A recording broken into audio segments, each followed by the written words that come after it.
জানেন ভাই, জীবনটা না একদম তেজপাতা হয়ে গেছে। সকালে ঘুম থেকে উঠে দেখি টুথব্রাশ খুঁজে পাচ্ছি না, তাই বাধ্য হয়ে পাশের বাড়ির সেই বিশাল তাল গাছটা উপরে নিয়ে সেটা দিয়েই দাঁত মাজলাম। বড় গাছ তো, মাড়িটা একটু ছিলে গেছে, এই যা কষ্ট। Tooth deciduous tree. তারপরে ভাবলাম একটু স্ট্রবেরি খাব।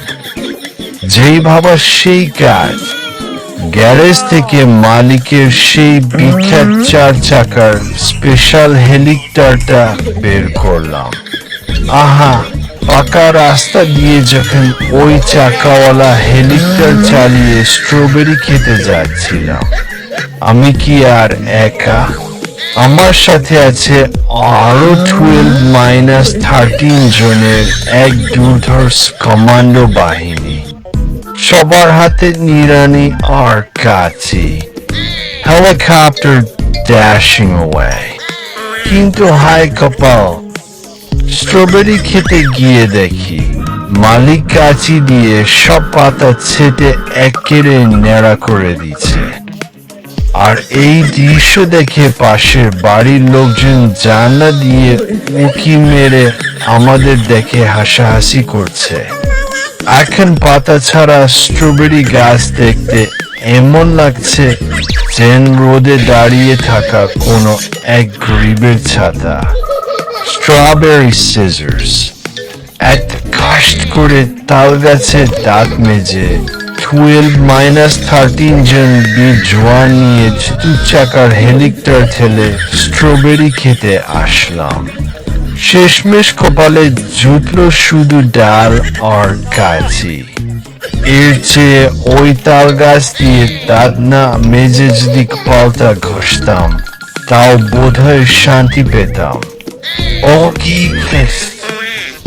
আরে ভাই, শুধু কি মালিকের গাছের পাতা ছাড়ার দুঃখ?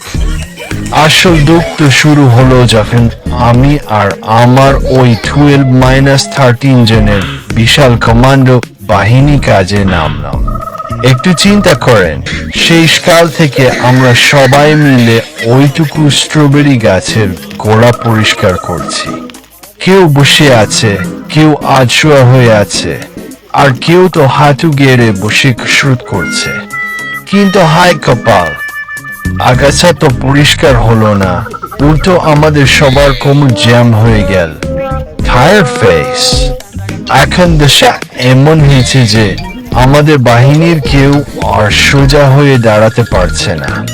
কেউ যাচ্ছে কুঁজো হয়ে বসে বসে, আর কেউ পা টেনে টেনে চলছে। আমার তো মনে হচ্ছে কোমরের হাড়গুলো সব ডিস্কো ডান্স শুরু করছে। কি যে ব্যথা ভাই, মনে হচ্ছে কোমরের ভেতরে কেউ স্ট্রবেরির কাঁটা ঢুকিয়ে দিচ্ছে। Loudly crying face। ব্যথার চোটে এখন ভাবছি, আগাছা পরিষ্কার তো অনেক হলো, এবার নিজের ইজ্জত বাঁচাতে আস্ত একটা বাঁশ গাছ নিয়ে এসে কোমরের সাথে পেঁচিয়ে রাখি। অন্তত বাঁশের ঠেলায় যদি কোমরটা একটু সোজা থাকে। Cactus mechanical arm।